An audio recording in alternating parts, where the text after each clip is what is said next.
నమస్తే welcome to Kiran TV life. నేను ప్రియా కౌశిక్, నాతో పాటు ఉన్నారు డాక్టర్ సతీష్ ఐఆర్ఎస్ఈ గారు. నమస్తే సార్. నమస్తే అండి సార్, మామూలుగా ఈ రోజుల్లో ప్రతి ఒక్కరు ఇంజనీరింగ్ అనేది కామన్, వాళ్ళకి ఆపర్చునిటీస్ ఎలా ఉన్నాయి అనేది కూడా గతం వీడియోస్లో మనం మాట్లాడుతూ వచ్చాం.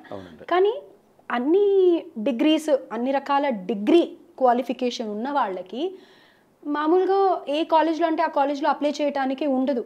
సో ఎనీ డిగ్రీ వాళ్ళు అప్లై చేసుకోవడానికి ఏదైనా కాలేజ్ ఉందా, ఎలా ప్రాసెస్ ఏంటి అనేది మీ మాటల్లో చెప్పండి సార్. అదేనండి, ముందుగా ఆల్మోస్ట్ చాలా కాలం మీద మనం చేసే వీడియో. సో డెఫినెట్గా it is a great pleasure మళ్ళీ మీతో వీడియో చేయడం అనేది. కాదండి, అంటే మీరు చెప్పినట్టుగా ఏంటంటే మనకి ఇండియాలో సపరేట్గా టెక్నికల్ యూనివర్సిటీస్ అంటే ఇవి, ఐఐటీస్కి లేకపోతే ఎన్ఐటీస్ అని, IIITs అని, మెడికల్ అంటే మెడికల్ కాలేజెస్ ఉంటాయి, అలాగే డిజైన్స్ అంటే ఏదో డిజైన్స్ అని, లేకపోతే ఇట్లా కొన్ని ప్రెస్టీజియస్ కాలేజెస్ ఉన్నాయండి. కాకపోతే స్పెసిఫిక్గా ఇప్పుడు ఆర్కిటెక్చర్ ఉందనుకోండి, SPA school of planning and architecture అని ఉంటుంది. అలా కాకుండా పాపం రెగ్యులర్గా డిగ్రీలు చదువుతారు చూసారా మామూలుగా, సరే అది BA కానీ BCom కానీ లేకపోతే BSc డిగ్రీ కానీ ఏదైనా హోటల్ మేనేజ్మెంట్ కానీ, రెగ్యులర్గా BBA కానీ ఫైనాన్స్ కానీ ఎకనామిక్స్ కానీ ఇలాంటి డిగ్రీస్ చదివినటువంటి విద్యార్థులు ఎవరైతే ఉంటారో, సైన్స్లో ఫిజిక్స్ కానీ కెమిస్ట్రీ కానీ ఇలాంటి చదివే విద్యార్థులు ఎవరైతే ఉంటారో వీళ్ళకి జనరల్గానే కాలేజెస్, మంచి కాలేజెస్ తక్కువ అండి. కాలేజెస్ లేవని అన్నా కానీ బెటర్ క్వాలిటీ ఇచ్చే కాలేజెస్ మనకు తక్కువనే చెప్పాలి ఇండియాలో. వీటిల్లో కొంచెం బెటర్గా ఉన్నటువంటి కాలేజెస్ మనం చెప్పాలి అనుకున్నట్లయితే డెఫినెట్గా సెంట్రల్ యూనివర్సిటీస్ ఏవైతే మనకు ఉంటాయో, ఇప్పుడు మనకి హైదరాబాద్ సెంట్రల్ యూనివర్సిటీ మీరు చూసే ఉంటారు. యూనివర్సిటీ ఆఫ్ అంటే గచ్చిబౌలి ఆ ఏరియాలో ఉంటుంది, మనకి IIITకి దగ్గరలోనే ఉంటుంది అది కూడా మీరు చూస్తే. సో ఇవి కంప్లీట్లీ సెంట్రల్లీ ఫండెడ్ అండి, అంటే సెంట్రల్ గవర్నమెంట్ ఫండింగ్తో మనకి నడుస్తున్నటువంటి యూనివర్సిటీస్. వీటిల్లో కొంచెం క్వాలిటీ ఆఫ్ ఎడ్యుకేషన్ కంపారిటివ్లీ బెటర్గా ఉంటుందండి. ఎందుకంటే కంపేర్ చేయడానికి ఇప్పుడు MA మీరు ఏదో MA చదవాలి, హిస్టరీ ఫర్ ఎగ్జాంపుల్, ప్రెస్టీజియస్ కాలేజెస్లో ఉండవు, ఆ కోర్సెస్ ఉండవు కదండి. సో ఇవన్నీ టెక్నాలజికల్గా ఉన్న దాంట్లో అన్నీ ఆఫర్ చేయరు కదండి. అట్లాగే మేనేజ్మెంట్ MBA కోర్సెస్కి మళ్ళీ CAT ఎగ్జామ్ రాసి IIMకి వెళ్తారు, అది వేరు. మరి చూసారా, అది వేరు. ఆఫ్ కోర్స్ దానికి కూడా ఎవరైనా రాయొచ్చు, అది వేరే విషయం, కానీ పక్కన పెట్టండి. బట్ అందరికీ అన్ని అవకాశాలు రావు కదండి. ఇప్పుడు మీరు డిగ్రీ చదివిన వాళ్ళేమో 1,00,000 మంది ఉంటే ఉదాహరణకి, అక్కడికి వెళ్ళేటప్పటికి 1000 మంది కూడా అకామిడేట్ అవ్వలేరు ప్రెస్టీజియస్ కాలేజ్లో. మరి మిగిలిన 95,000 96,000 మంది పరిస్థితి ఏంటి అన్నదానికి సరైనటువంటి అందరికీ ఒకే ఎగ్జామ్ రాదు కదండి. నేను IIT జామ్ ఎగ్జామ్ కూడా రాయొచ్చు, BSc వాళ్ళు కానీ ఎవరైనా ఫిజిక్స్ కెమిస్ట్రీ వాళ్ళు రాయొచ్చు, కొన్ని UGC రాయొచ్చు. ఇట్లా రెగ్యులర్గా ఉన్నటువంటి సెంట్రల్ యూనివర్సిటీస్లోకి కొంచెం ప్రెస్టీజియస్ కాలేజీలోకి అడ్మిషన్ తీసుకోవాలి అంటే సెంట్రల్ యూనివర్సిటీకి కండక్ట్ చేసే ఎగ్జామ్ CUET అంటారండి. మనకి CUET అంటే ఆ ఎగ్జామ్ ఏదైతే మీకు ఉంటుందో, ఎంట్రన్స్ టెస్ట్ ఏదైతే ఉంటుందో సెంట్రల్ యూనివర్సిటీకి సంబంధించినటువంటి ఎగ్జామ్. ఫస్ట్లో ఏం చేశారంటే CUET ఎగ్జామ్ కొన్ని యూనివర్సిటీస్ ఇంతకుముందు ఏం చేసేవారంటే ఒక్కొక్క యూనివర్సిటీకి సపరేట్ ఎగ్జామ్ పెట్టేవారు. ఇప్పుడు హైదరాబాద్ ఉందనుకోండి, హైదరాబాద్ సపరేట్ ఎగ్జామ్, ఇంకోదానికి ఇంకో సపరేట్ ఎగ్జామ్ అట్లా పెట్టేవారు. తర్వాత నెమ్మదిగా ఏం చేశారంటే గవర్నమెంట్ లేదు, అన్ని అప్లికేషన్స్ పెట్టాలంటే వీళ్ళకి అప్లికేషన్ ఖర్చు పెట్టుకోలేరు, ప్లస్ ఇన్ఫర్మేషన్ కూడా తెలియదు కదండి. ఎక్కడో జమ్మూలో ఉన్న తెలియదండి, జమ్మూలో ఏదో పడింది మీకు ఎలా తెలుస్తుంది, తెలియదు. సో అందుగురించి ఏంటంటే చాలా వరకు కూడా ఇందులోకి రమ్మని రిక్వెస్ట్ చేస్తున్నారు, చాలా యూనివర్సిటీ చాలా వరకు జాయిన్ అయ్యాయి. బట్ స్టిల్ 100% ఇంకా రాలా. బట్ చాలా వరకు కూడా ఈ సెంట్రల్ యూనివర్సిటీస్ అన్నీ కూడా పార్టిసిపేట్ చేయడానికి ఒప్పుకున్నాయి. దీన్ని ఏం చేసిందంటే సెంట్రల్ గవర్నమెంట్ ఈ CUET ఎగ్జామ్ మళ్ళీ ఎవరు కండక్ట్ చేయాలన్నది మళ్ళీ ఇష్యూ అవుతుంది. వాళ్ళు చేశారు, హైదరాబాద్ వాళ్ళు చేశారా, లేదా ఢిల్లీ వాళ్ళు చేశారు, ఇంకోటి అవుతుంది. కాబట్టి మనకి జనరల్గా నేషనల్ టెస్టింగ్ ఏజెన్సీ అని మనకి ఏదైతే ఉంటుందో NTA అంటాం, ఈవెన్ IIT NEET ఎగ్జామ్స్ కూడా వాళ్ళే కండక్ట్ చేస్తారండి. వాళ్ళకి ఇచ్చింది గవర్నమెంట్, బాబు మీరు CUET ఎగ్జామ్ అనేది మీరు ఎగ్జామ్ కండక్ట్ చేయండి. మీరు ఎగ్జామ్ అంతా కండక్ట్ చేసి మొత్తం అంతా అయిపోయిన తర్వాత కౌన్సిలింగ్ మళ్ళీ మేము చేసుకుంటాం. Okay, counselling is a separate part, అంతే కదండి. దానికి సంబంధించి నోటిఫికేషన్ ఇప్పుడు పడింది. అది లక్కీగా almost first December 15 last date అన్నారు, December 15లో పడింది, జనవరిలో లాస్ట్ డేట్ అన్నారు. లక్కీగా చాలామంది అడగడం వల్ల, రిక్వెస్ట్ చేయడం వల్ల February 7వ తారీఖు వరకు కూడా దాన్ని పొడిగించడం జరిగింది. సో అందువల్ల ఏంటంటే ఇప్పుడు ఎవరైతే రెగ్యులర్గా చదువుతున్నటువంటి విద్యార్థులు ఉంటారో, ఫైనల్ ఇయర్ చదువుతున్న విద్యార్థులైనా పర్వాలా, అంతకుముందు పాస్ అయినా పర్వాలా, ఏజ్ లిమిట్ లేదు, ఏ ఏజ్ వాళ్ళని రాయొచ్చు. కొన్ని ఎగ్జామ్స్కి ఏజ్ లిమిట్ ఉంటుంది. ఇప్పుడు కొంతమంది పిల్లలు కొంచెం 4వ తరగతి 5వ తరగతి చదివి మదర్స్ కూడా మళ్ళీ చదివితే బాగుంటుంది అనుకుంటారు కదండి. సో రకరకాల కారణాల వల్ల మళ్ళీ ఒకసారి కెరియర్ ఏదైనా మనం స్టార్ట్ చేద్దాం అనుకున్న వాళ్ళకి ఏజ్ లేదు. ఇంకొక అడ్వాంటేజ్ ఏంటంటే మిగతా ఎగ్జామ్స్కి దీనికి ఎలిజిబిలిటీలో పాస్ అయితే చాలు. ఒకవేళ మీకు ఏదో ఒక రీజన్ వల్ల 60% 70% రాలేకపోతే అక్కడ కండెమ్ అయినట్టు కాదు. సో దీంట్లో ఆవిడ ఇచ్చింది ఏంటంటే జస్ట్ పాస్ అయితే చాలు. సో దట్ ఏంటంటే మీకు ఏమైనా ఏజ్ రిస్ట్రిక్షన్ లేదు, జస్ట్ పాస్ అయితే సరిపోతుంది. మీకు మంచి యూనివర్సిటీస్లోకి వెళ్ళే అవకాశం ఉంటుంది. ఫీజు వచ్చేటప్పటికి అన్ని 1 lakh లోపే, మొత్తం ఫీజు చాలా వరకు తక్కువ అండి. క్వాలిఫై అయ్యాక ఫీజు అంటే ఆ కౌన్సిలింగ్లో మీరు పార్టిసిపేట్ చేస్తే ఏ కాలేజీ వస్తే ఆ కాలేజీ. ఓకే. సో అందులో సెంట్రల్ యూనివర్సిటీస్లో మోస్ట్ ప్రెస్టీజియస్ CUETలో చెప్పుకోవాలంటే బనారస్ హిందూ యూనివర్సిటీ ఏదైతే మనం చెప్తాము, అఫ్కోర్స్ అందులో ఉన్న ఇంజనీరింగ్ కాలేజ్ని IIT కింద మార్చేశారు, but still Banaras Hindu university వారణాసిలో ఉంది మనకి.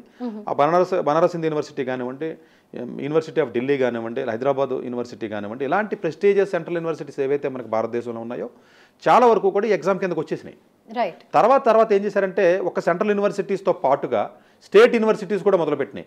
లేదు మళ్ళీ మేము ఎగ్జామ్స్ పెట్టుకోవాలంటే మాకు ఇబ్బందిగా ఉంది, మీరు మా స్టేట్ యూనివర్సిటీస్ కూడా మీ దాంట్లో కలుపుకోండి అని చెప్పి ఓ 4-5 సంవత్సరాల నుంచి కొంచెం ప్రెజర్ ఉండడం వల్ల గవర్నమెంట్కి సరే డబ్బులు కూడా కలిసి వస్తాయి కదండి, మళ్ళీ ఉస్మానియా కూడా సపరేట్గా పెట్టాలంటే ఇబ్బందే కదా, స్టూడెంట్స్కి బర్డెన్ కూడా ఉంటుంది, కన్ఫ్యూజన్ లేకుండా ఉంటుందనే ఉద్దేశంతో కొన్ని స్టేట్ యూనివర్సిటీస్ కూడా ఒక దగ్గర కొన్ని అంటే ఆల్మోస్ట్ ఒక 45-50 స్టేట్ యూనివర్సిటీస్ ముందుకు వచ్చి CUETలో కలిసిపోయినాయి. అంటే సపరేట్గా ఇంక ఎగ్జామ్ పెట్టమండి. అది దీంతో పాటుగా డీమ్డ్ యూనివర్సిటీస్ ఉంటాయండి కొన్ని. ఆ డీమ్డ్ యూనివర్సిటీస్లో పెద్దగా ఆ కోర్సెస్కి డిమాండ్ ఉండదు, ఎవరో జాయిన్ అవ్వరు, అప్లికేషన్ పెట్టి ₹1000-500 పెట్టి అప్లికేషన్ పెట్టరు, పెద్ద జాయిన్ అవ్వరు, పెద్ద తెలియదు. ఈ డీమ్డ్ యూనివర్సిటీస్ ఏవైతే ఉంటాయో జనరల్గా ఏదైనా SRM కానీ అమిటీ యూనివర్సిటీ అని ఏవైతే మనం ఎక్కువగా రెగ్యులర్గా వింటాం, మనం జైన్ యూనివర్సిటీ అని, వీళ్ళు కూడా నెమ్మదిగా ఆల్మోస్ట్ మీకు 130-125 యూనివర్సిటీస్ ఇందులో జాయిన్ అయిపోయినాయి. ఓకే. అంటే సపరేట్గా వాళ్ళు ఎంట్రన్స్ పెట్టి అంత డిమాండ్ ఉన్న కోర్సులు ఉండవు. అంటే నేనేమి వాటికి వెళ్ళమని రికమెండ్ అయితే చేయను కానీ, బట్ ఆ కాలేజెస్ కూడా ఇందులో కలిసిపోయినా అనే విషయాన్ని నేను మీకు చెప్తున్నాను అవగాహన గురించి. అంటే ఓవరాల్గా మీకు సెంట్రల్ యూనివర్సిటీస్ ఉన్నాయి, స్టేట్ ప్రైవేట్ యూనివర్సిటీస్ కలిసిపోయినాయి, డీమ్డ్ యూనివర్సిటీస్ వరకు చాలా వరకు కలిసిపోయినాయి. ఒక ఫ్యూచర్లో ఒక 4-5 ఏళ్లకి మిగిలిన యూనివర్సిటీస్ ఏమైనా మిగిలి ఉంటే అవి కూడా ఇందులోకి వచ్చి కలుస్తాయి.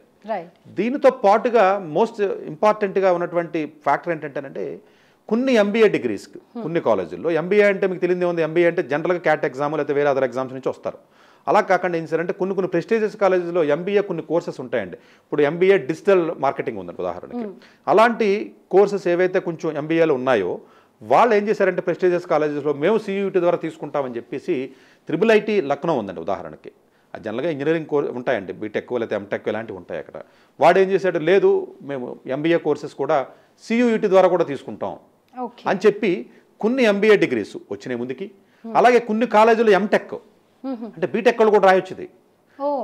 ఫర్ ఎగ్జాంపుల్ ఎలాంటివి అంటే సెంట్రల్ యూనివర్సిటీస్ ఏవైతే మనం చెప్తున్నామో అన్ని సెంట్రల్ యూనివర్సిటీస్లో అన్ని రకాల కోర్సులు బీటెక్ ఉండవు. ఫుడ్ టెక్నాలజీ చూడండి, డైరీ ఫార్మింగ్ కానీ, అగ్రికల్చర్కి సంబంధించిన టెక్నాలజీ కానీ, ఫార్మా రిలేటెడ్ కోర్సెస్ కానీ, వీళ్ళందరూ ఏమనుకుంటారంటే దీనికి మాకు సంబంధం ఏంటి, అలా CUETకి మాకు సంబంధం ఏంటి, అంతే కదండి. మీరు ఫార్మా అడిగారు అనుకోండి, ఫార్మాకి నాకు సంబంధం ఏంటి అంటాడు. అదేంటి సార్ CUET అంటే ఏదో హిస్టరీ జాగ్రఫీ వాళ్ళకి అనుకుంటే ఎగ్జామ్ ఇది అని అనుకుంటారు కదండి. కాదు, వాళ్ళు నెమ్మదిగా ఏం చేశారంటే సెంట్రల్ యూనివర్సిటీస్లో కూడా చాలా కాలేజెస్ ఎంటెక్ డిగ్రీ ఉందండి. ఆ ఎంటెక్ డిగ్రీలో కంప్యూటర్ సైన్స్ కూడా ఉంది. మామూలుగా కంప్యూటర్ సైన్స్ వెళ్ళాలంటే కష్టమండి, గేట్ ఎగ్జామ్ రాసి వేరే రకంగా వెళ్ళాలి. కాబట్టి CUETలో ఉన్నటువంటి యూనివర్సిటీస్ ఏది, university of Jammu central university కానివ్వండి, ఏవైతే యూనివర్సిటీస్ ఉన్నాయో మ్యాథమెటిక్స్, ఫిజిక్స్, కెమిస్ట్రీ, అలాగే అగ్రికల్చరు, మ్యాథమెటికల్ సైన్సెస్ ఉన్నాయి, కంప్యూటర్ సైన్స్ ఉంది, ఇన్ఫర్మేషన్ సిస్టమ్స్, ఎలక్ట్రానిక్స్ కూడా, ఇలాంటి టెక్నికల్ కోర్సెస్ కూడా ఏవైతే మీకు సెంట్రల్ యూనివర్సిటీస్ ఆఫర్ చేస్తున్నాయో వాటికి కూడా CUET ఎగ్జామ్ రాసుకుని రమ్మని రావచ్చు అనే ఉద్దేశంతో వాళ్ళకి వెసులుబాటు కల్పించడం, అంటే వాళ్ళకి ఆ స్కోప్ పెంచుతున్నారు. So technical at the same time non technical ఇద్దరు కూడా అప్లై చేయొచ్చు. కానీ అప్లై చేసిన తర్వాత వాళ్ళు పెట్టిన కండిషన్ ఏంటంటే జనరల్గా అప్లికేషన్కి వచ్చి ₹1,200 ఎంతో ఫీజు పే చేయాలంటే, అఫ్కోర్స్ ఒక వేరే కంట్రీ వాళ్ళతో ₹6,000 పే చేయాలి. వేరే కంట్రీస్ అంటే ఆల్మోస్ట్ మీకు 324, దగ్గర 330 వరకు కూడా మీకు ఎగ్జామినేషన్ సెంటర్స్ ఉన్నాయి. ఒక్క ఆంధ్రప్రదేశ్లో 30 వరకు ఉన్నాయండి, తెలంగాణలో 10 వరకు ఉన్నాయండి. సో ఇవి ఎగ్జామినేషన్ సెంటర్ మీరు అప్లై చేస్తారు కదా. పేపర్స్ చాలా ఉంటాయండి ఇందులో. ఆల్మోస్ట్ మీకు చూసినట్లయితే లాంగ్వేజెస్ ఉన్నాయని కూడా అన్ని రకాల లాంగ్వేజ్లు ఉంటాయి. ఉర్దూ అని, లేకపోతే ఇంకోటి మన తెలుగు, ఇంగ్లీషు, లేకపోతే అలాంటి లాంగ్వేజెస్ ఏవైతే మనం బెంగాలీ అలాంటి వాటిలో కూడా పోస్ట్ గ్రాడ్యుయేషన్ చేసి కోర్సెస్ ఉంటాయి. అలా కాకుండా సైన్స్లో అన్ని రకాల సైన్స్లో ఉంటాయి. ఇంజనీరింగ్లో ఎంటెక్లో ఆల్మోస్ట్ ఇంజనీరింగ్లో ఉన్న అన్ని కోర్సెస్ ఉంటాయి, సివిల్ ఇంజనీరింగ్. ఇది కాకుండా అగ్రికల్చర్ సంబంధించిన ప్రతి కోర్సు ఉంటుంది, హార్టికల్చర్, అగ్రికల్చర్. ఇవన్నీ పేపర్స్ కలిపితే దగ్గరగా మీకు ఆల్మోస్ట్ ఒక 150 పేపర్లు ఉంటాయి. ఒక్కొక్క స్టూడెంట్ ఎన్ని పేపర్లు రాయాలి, అంతే కదండి. ఇప్పుడు ఫర్ ఎగ్జాంపుల్ మీరు BSc చదివారండి, మ్యాథ్స్, ఫిజిక్స్, కెమిస్ట్రీ. మీరు పోస్ట్ గ్రాడ్యుయేషన్లో మ్యాథ్స్ ఇంట్రెస్ట్ ఉండొచ్చు, ఫిజిక్స్ ఇంట్రెస్ట్ ఉండొచ్చు, కెమిస్ట్రీ ఇంట్రెస్ట్ ఉండొచ్చు, మీకు ఎలిజిబిలిటీ ఉంది కదా. అంటే 3 పేపర్లు రాసి అవకాశం కల్పించాలని వీళ్ళు ఏం చేశారంటే ఇనీషియల్గా మీరు అప్లికేషన్ పెట్టినప్పుడు ₹1,200 పే చేస్తే 2 పేపర్ల వరకు మీరు సెలెక్ట్ చేసుకోవచ్చు. తర్వాత ఏం చేశారంటే లేదు మేము ఇంకా ఎక్కువ రాస్తాము, మాకు ఇంకా ఎక్కువ అవకాశాలు ఉంటాయి కదా, వేరే కోర్సులు కూడా చదివే అవకాశం ఉంటుంది కదా అంటే గవర్నమెంట్ ఏం చేసిందంటే 4 పేపర్ల వరకు రాసుకుని వెసులుబాటు ఇచ్చారు. బట్ అప్లికేషన్ ఫీజు అడిషనల్గా పే చేయాలి. ఓకే అంటే ఇది 1200 ఉందనుకోండి, ఇంకొక 600 ఒక్కొక్క పేపర్కి 600 చొప్పున, ఓకే ఇంకొక 1200 పే చేయాలి. అదే వేరే కంట్రీ వాళ్ళు అయితే వేరే కంట్రీ. మీరు ఎన్ని అయితే యాడ్ చేసుకుంటారో అన్ని అమౌంట్ మీరు పే చేసుకోవాలి. పే చేసుకుని మాక్సిమం 4 వరకు పేపర్ రాయొచ్చు. సో ఇది ఎగ్జామ్స్ కూడా అండి జనరల్గా మార్చిలో మీకు పెడతారండి ఎగ్జామ్. సో ఈ మార్చి ఎగ్జామ్ పెట్టినప్పుడు షిఫ్ట్కి రోజుకి వచ్చి 3 సార్లు జరుగుతుంది ఎగ్జామ్. ఎగ్జామ్ వచ్చి 105 నిమిషాలండి, అంటే 1:45 నిమిషాలు అంతే. 1:45 నిమిషాలు ఏవైతే మీకు ఉన్నాయో అంటే 90 అంటే దగ్గర 90 మినిట్స్ అనుకోండి. 1:45 నిమిషాలు అంటే అంతే కదా, 90 మినిట్స్. 75 క్వశ్చన్స్ ఉంటాయి.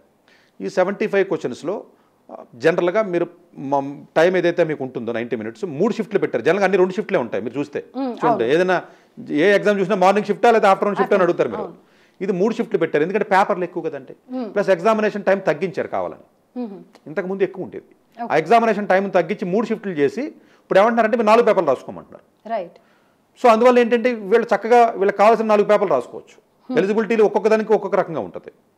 ఇప్పుడు ఒక్కొక్క సెంట్రల్ యూనివర్సిటీ వెబ్సైట్లోకి వెళ్ళి దా కోర్స్కి ఎలిజిబిలిటీ మనం సపరేట్గా మనం చూసుకోవాలండి. ఎగ్జామ్ డిఫరెంట్ అండి. ఎగ్జామ్ మీరు పేపర్ రాసేయచ్చు, మిమ్మల్ని ఎవరు అడగరు.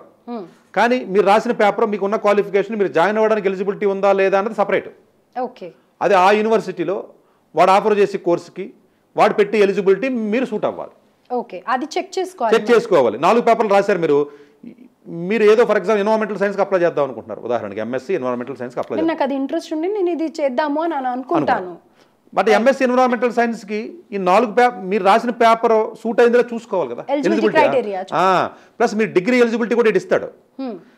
దీంట్లో ఇంకొక రిస్క్ ఏంటంటే ఈ ఒక సెంట్రల్ యూనివర్సిటీలో ఎంఎస్సీకి ఎన్విరాన్మెంటల్ సైన్స్కి ఉన్న ఎలిజిబిలిటీ ఇండియాలో అన్ని సెంట్రల్ యూనివర్సిటీస్కి అదే ఎలిజిబిలిటీ ఉండాలని లేదు. ఓకే, వాళ్ళ ఇండివిజువల్గా పెడతారండి. సో ఇది కంపల్సరీ ఎవరైతే స్టూడెంట్ అప్లై చేస్తున్నారో వాళ్ళు క్రాస్ చెక్ అయితే చేసుకోవాలి. బ్లైండ్ గా నాకు ఇది ఇంట్రెస్ట్ అని చెప్పి వెళ్ళిపోవడానికి లేదు. అది జనరల్గానే కొంచెం అవగాహన, ఎవరో ఒకళ్ళు మాలాంటి వాళ్ళు అవగాహన ఉన్న వాళ్ళతో కానీ ఎవరైనా తెలుసుకుని చేయాలండి ఇది. బట్ అప్లై చేసిన అయితే టైం తక్కువ ఉంది కాబట్టి ఇమీడియట్గా అప్లై చేయొచ్చు. 4 పేపర్లు అంటే 4 పేపర్లు ఏదైతే మీరు పేపర్ రాయగలరో ఎగ్జామ్ హాల్కి అది అప్లై చేసేయండి. రైట్. బట్ కౌన్సిలింగ్ టైంలో కేర్ఫుల్గా ఉండాలి. ఓకే. ఎందుకంటే ఇంకోటి అంటే ఇప్పుడు మీకు నేను చెప్పినటువంటి సెంట్రల్ యూనివర్సిటీస్ ఒక 45-40 అంటే సెంట్రల్ యూనివర్సిటీస్ ఆ రిలేటెడ్ కొంచెం ప్రైవేట్ యూనివర్సిటీస్ మంచివి, స్టేట్ యూనివర్సిటీస్ మొత్తం కలిపినా కూడా 200 ఉన్నాయండి ఇంకా కౌన్సిలింగ్లో. 200 కాలేజీలు కౌన్సిలింగ్లో పెట్టాలంటే కొంత అవగాహన ఉండాలి కదా. అసలు ఏ కాలేజీ మంచిది, అసలు ఏ కోర్సు మంచిది, మళ్ళీ నాలెడ్జ్ కావాలి దానికి, అంతే కదండి. మీరు ఎగ్జామ్ అయితే రాసేస్తారు మీ తెలుగుతాను, బట్ ఏ కాలేజీలో జాయిన్ అవ్వాలన్నది మళ్ళీ దానికి వేరే తెలుగు కావాలి కదా. చదివిన తెలుగు సరిపోద్ది దానికి, అంతే కదండి. సో అందువల్ల ఏంటంటే అది అవగాహన తెచ్చుకుని కౌన్సిలింగ్ టైంలో డెఫినెట్గా మీరు ఎవరో ఒకటి సహాయం తీసుకుని డెఫినెట్గా కొంచెం అవగాహన ఉన్నటువంటి అలాంటి వ్యక్తులు ఎవరో ఒకటి సహాయం తీసుకుని మీరు కౌన్సిలింగ్ పెట్టచ్చు. సో ఇది లాస్ట్ డేట్ ఎప్పుడన్నారు సార్? ఇది February 7th అంటే 7th లాస్ట్ డేట్. సో ఇమీడియట్గా ఎవరైతే డిగ్రీ చదివే స్టూడెంట్స్ ఉన్నారో దయచేసి ఇంజనీరింగ్ చదివే స్టూడెంట్స్ కూడా, engineering, pharma, agriculture plus hotel management అంటే హోటల్ మేనేజ్మెంట్, టూరిస్ట్ మేనేజ్మెంట్ ఉంటుందండి, IITTM అంటారండి. టూరిస్ట్ డెవలప్మెంట్ ఏదైతే మేనేజ్మెంట్ ఉన్నాయో 4-5 మంచి కాలేజీలు ఉన్నాయండి. ఆల్ టూరిస్ట్ హోటల్ ఏదైతే మీకు ఈ ఉన్నాయో మీకు ఈ మేనేజ్మెంట్ డిగ్రీస్ అన్నీ కూడా మీకు ఈ ఎగ్జామ్ కిందకి తీసుకొచ్చేసారు. ఓకే. అలాగే కొన్ని NITsలో కొన్ని IIITsలో ఉన్నటువంటి కొన్ని ప్రోగ్రామ్స్ టెక్నికల్ కాకుండా నాన్ టెక్నికల్గా MBA కానీ డిజిటల్ మార్కెటింగ్ కానీ లేదా ఏదైనా డేటా సైన్స్ కానీ అలాంటి కొన్ని కోర్సెస్ ఏవైతే మీకు ఉన్నాయో ఆ కోర్సెస్ను కూడా ఈ ఎగ్జామ్ పరిధిలోకి తీసుకొచ్చారు. ఇప్పుడు దీనికి ఈ ఎగ్జామ్ గురించి అలా ఎవరికి అవగాహన ఉండదో, ఎవరు రాయరు కాబట్టి కొంచెం యావరేజ్గా రాస్తే మీకు సీట్ వచ్చేస్తుంది. రైట్. అవును, మార్క్స్ లేదు ఏం లేదు కాబట్టి ఈజీగా నార్మల్ మార్క్స్ వచ్చినా కానీ క్వాలిఫై అయిపోతారు కాబట్టి ప్రతి ఒక్కళ్ళు కూడా చేయొచ్చు. అంటే అందరికీ తెలిసిన ఎగ్జామ్ రాస్తే కష్టం, మీ వల్ల అవదు. అవును, మీరు అందరికీ తెలిసిన పని చేస్తే మీరు కాంపిటీషన్లో ఉన్నట్టే కదా. కొంచెం కాంపిటీషన్ తక్కువ ఉండి ఎక్కువ మంది తెలియనటువంటి ఏదైతే ఉంటుందో that it self is the career awareness అంటారు, అంతే దానే కదంటే. సార్ అయితే ఇప్పుడు మీరు మాటల మధ్యలో అన్నారు ఇది అందరికీ అవగాహన ఉండదు అని, సో మీ గైడెన్స్ తీసుకోవచ్చా? సో అంటే డెఫినెట్గా అంటే ఇప్పుడు కూడా కొంతమంది మనం వేరే డిఫరెంట్ ఇంటర్వ్యూస్ చూసి కొంతమంది అడుగుతూ ఉంటారండి. అడిగినప్పుడు అంటే నేను అందరికీ చూడలేనండి, టైం నాకు లిమిటే కదండి. ఇప్పుడు ఏమవుతుందంటే ఆల్మోస్ట్ ఎడ్యుకేషన్కి సంబంధించి ప్రతి వాళ్ళు ఇప్పుడు నన్ను అడగడం నాకు ఇంకా ప్రెజర్ ఎక్కువైపోతుందండి. నేను ప్రాబబ్లీ ఇంతకుముందు మీతో నేను చేసిన టైంలో అయితే అంత నాకు ప్రెజర్ ఉండేది కాదు. ఇప్పుడు ఏమవుతుందంటే అవుతుంది కాబట్టి. బట్ డెఫినెట్గా కొంతమందికి మనం అంటే నా అవసరం ఉంది అని బలంగా నమ్మితే డెఫినెట్గా మనం తీసుకుని చేస్తానండి, డెఫినెట్గా నేను ఇస్తాను. కాకపోతే ఎక్కువ నేను ఎందుకు చేయలేనంటేనంటే నేను ఒక్కొక్క స్టూడెంట్ని చూడాలి అంటే మినిమం 2 hours తీసుకుంటానండి. ఏదో డాక్టర్ లాగా జస్ట్ ఒక 5 నిమిషాలు మెడిసిన్ రాయనండి. నేను బాగా అండర్స్టాండ్ చేసుకుంటాను స్టూడెంట్ని, పేరెంట్ని. సో అందువల్ల ఏంటంటే నేను క్వాలిటీగా చూస్తాను, క్వాంటిటీ కాదు. అందువల్ల ఏంటంటే జస్ట్ వచ్చారు కదా గబగబా ఒక అరగంట పావుగంటలో చెప్పడం అట్లాగా నేను చేయనండి. హోమియోపతి డాక్టర్ అనుకోండి, ఇంగ్లీష్ డాక్టర్ కాకుండా. సో అందువల్ల ఏంటంటే చూస్తానండి డెఫినెట్గా, నాకున్న సమయభావం బట్టి నేను డెఫినెట్గా కొంతమందికి నా అవసరం ఉంది అనిపించినప్పుడు. సార్ పేరెంట్స్కి కూడా అదే కావాలి సార్. ఇప్పుడు ఏదో డాక్టర్ దగ్గరికి వెళ్ళి 4 ముక్కలు చెప్తే ప్రిస్క్రైబ్ చేసి ఇస్తారు, అది కాకపోతే ఆల్టర్నేట్ మారుస్తారు. కానీ ఇక్కడ చదువు కెరియర్ విషయం ఈ సంవత్సరం పోయిందంటే ఇంకో సంవత్సరం ఒక మిస్టేక్ జరిగితే 40 సంవత్సరాల కెరీర్ పోతుంది. కాబట్టి మీలాంటి వాళ్ళే మాకు కూడా కావాలి. సో అది అందు గురించి డెఫినెట్గా మనకి ఆ సందర్భం వచ్చినప్పుడు ఏదైనా కొన్ని అపాయింట్మెంట్స్ తీసుకుంటున్నామంటే తీసుకోవడం. సో స్క్రీన్ మీద కనిపిస్తున్న నెంబర్ మీద మీకు ఎలాంటి కౌన్సిలింగ్ సెషన్స్ కావాలి అన్నా, గైడెన్స్, కెరియర్ గైడెన్స్ కావాలి అన్నా కానీ స్క్రీన్ మీద కనిపిస్తున్న నెంబర్స్ని కాల్ చేసి మీరు ఎలాంటి విషయాలైనా మాట్లాడచ్చు. And at the same time ఇప్పుడు సార్ చెప్పిన CUET టెస్ట్ ఏదైతే ఉందో అందరూ ఎలిజిబుల్ కాబట్టి ఎవరు కూడా ఈ ఆపర్చునిటీని మిస్ చేసుకోకండి. Thank you sir, thank you so much.